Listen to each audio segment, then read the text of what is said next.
अब मैं कुछ इंपॉर्टेंट सूत्र आपको बताने जा रहा हूं, उसको नोट करिएगा, समझिएगा, इसको इम्प्लीमेंट कीजिएगा, आपको काफी अच्छे फायदा होंगे। देखिए, किसी भी चीज को प्रोडिक्शन करने में, किसी भी चीज के बारे में हमें किसी को बताने में, चार्ट देख के काफी चीजें देखनी हो पड़ती हैं, मगर फिर भी एक ओवरऑल मोटा मोटा अगर आपको कुछ देखना हो तो उसके लिए क्या किया जाता है मैं आपको बताने वाला हूँ, समझिएगा। करियर पॉइंट ऑफ व्यू से बोल रहा हूँ, ध्यान रखिएगा। अगर आपकी कुंडली के पहले, पांचवें, नौवें या 10वें इन भावों के स्वामी की दशा चल रही हो, पहले भाव, पांचवें भाव, नौवें भाव, 10वें भाव में के स्वामी की दशा चल रही हो, या किसी ऐसे प्लानिट की दशा चल रही हो जो आपकी कुंडली में उच्च का है और वो 6, 8, 12 में नहीं बैठा, तो इसको हम क्या बोलते हैं? अच्छी दशा। और दशा से यहां पे मेरा मतलब क्या है? अंतरदशा से है, महादशा से नहीं, क्योंकि महादशा तो एक लंबा पीरियड होता है। अगर ऐसी दशा चल रही हो और ट्रांजिट, गोचर के अंदर जब भी मरकरी, बुध का गोचर किसी के चार्ट में बैठे, मरकरी के ऊपर ही हो जाए, मान लीजिए मेरे चार्ट में मरकरी चौथे भाव में बैठा है, नताशा जी के पांचवें में बैठा है, अभिजीत जी के छठे भाव में बैठा है। अब ट्रांजिट के अंदर जो मरकरी वो तो मूव कर रहा है, हमारी कुंडली जब हम पैदा होते तो मरकरी एक जगह पे था, वो फिक्स हो गया, मगर एक्चुअल वो फिक्स थोड़ी हुआ, वो तो मूव करता रह रहा है। तो जब भी अच्छी दशा चल रही हो, जो हमने अभी बात करी, और मरकरी का गोचर मरकरी के ऊपर होता है, तो आदमी किसी न किसी बिग डील को क्रैक करता है, अगर वो बिजनेस कर रहा हो, या अगर ऑफिस में हो तो अपनी कम्युनिकेशन के थ्रू कोई अप्रिसिएशन पाता है। अगर दशा अच्छी हो और सन का गोचर, सूर्य का गोचर आपकी कुंडली के अंदर बैठे सूर्य पे हो, समझ में आ रहा है मैं क्या बोल रहा हूं? अभिजीत जी समझ आ रहा है? हाँ सर।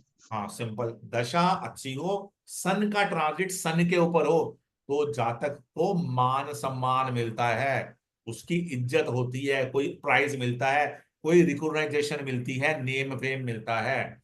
दशा अच्छी हो और चंद्रमा पर चंद्रमा का गोचर हो, ट्रांजिट के चंद्रमा, गोचर के चंद्रमा आपकी कुंडली में बैठे चंद्रमा के ऊपर ट्रांजिट कर रहे हो, आप अपनी कुंडली खोल के ट्रांजिट गोचर बनाना बड़ा सिंपल है, आप देख सकते हैं कि कोई भी डेट की कुंडली बना लीजिए, आज की डेट की, आपको पता लग जाएगा कौन सा प्लानेट कौन सी राशि में चल रहा है, उसी राशि में उस प्लानेट को रख दीजिए। अगर मान लीजिए मेरा मून 7 नंबर राशि में है, तो जब 7 नंबर राशि में ही मून चलेगा ट्रांजिट का, तो मगर दशा भी अच्छी होनी चाहिए, तो आदमी जो है ना मेंटली बहुत खुश, पीसफुल फील करता है कि वाह, मतलब शांत, सुकून रहता है, उसको सुकून मिलता है बहुत ज्यादा।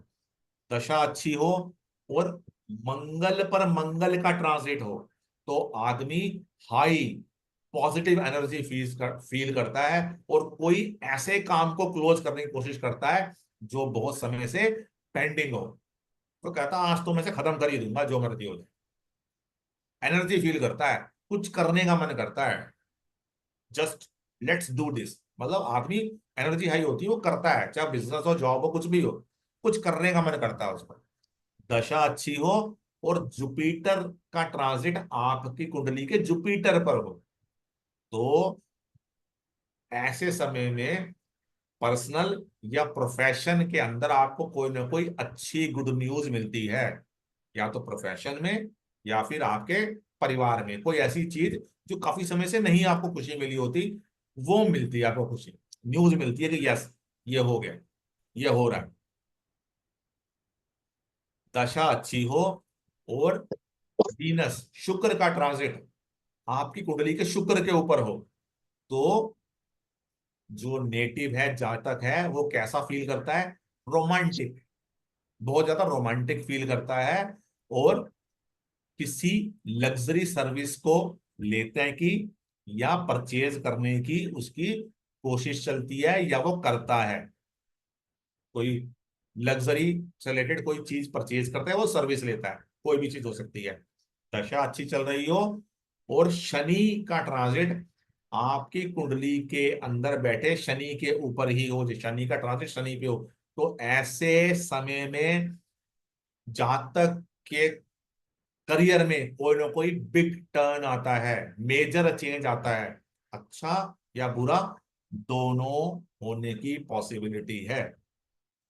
दशा अच्छी चल रही हो और राहु पर राहु का ट्रांसलेट होता है, या केतु पर केतु का ट्रांसलेट, राहु केतु एक ही है।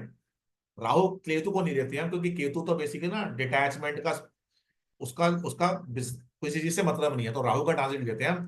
राहु का ट्रांजिट जब राहु के ऊपर चले आपकी कुंडली में बैठे, तो ऐसे समय में कोई हम चतुराई भरा या सस्पिशियस छुपा हुआ काम कर कर प्रॉफिट अर्न करते हैं।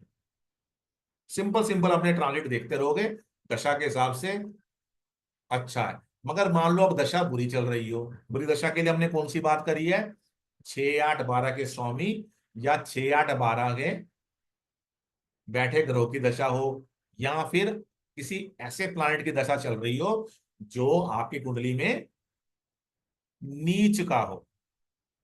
तो इसका मतलब ये नहीं है कि उसका यानी हमने सन में बोला है मान सम्मान मिलेगा, तो बुरी दशा में सन का साथ सन में होगा तो उसका मान सम्मान छिन जाएगा, नहीं। तब हम क्या बोलेंगे, ऐसे में उसको अपना मान सम्मान अर्जित करने में एक्स्ट्रा ज्यादा एफर्ट। परिश्रम करना पड़ेगा। उसके लिए मान सम्मान अर्जित करना इजी नहीं होगा, उसको मान सम्मान पाने में डिफिकल्टी होगी। राहु के समय जो सस्पिशियस या चतुराई भरा काम करके हम प्रॉफिट करना चाह रहे हैं, वो अब नहीं कर पा रहे। वो चीज खुल रही है, हमें डर है वो खुल ना जाए, खुल ना जाए। समझ में आया आपको?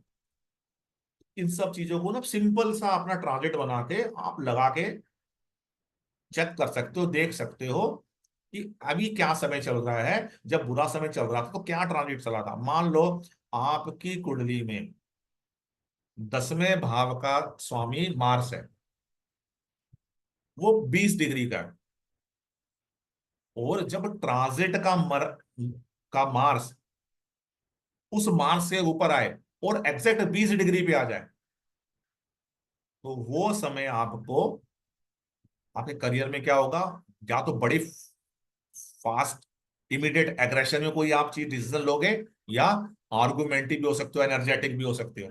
तो वो आपको थोड़ा सा ध्यान रखना पड़ेगा उस समय में।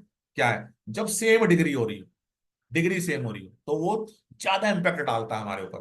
तो आपने इस चीज का ध्यान रखना है और इसको काफी ज्यादा यूज करने की कोशिश करनी है सिंपल से लॉजिक के साथ। करेक्ट।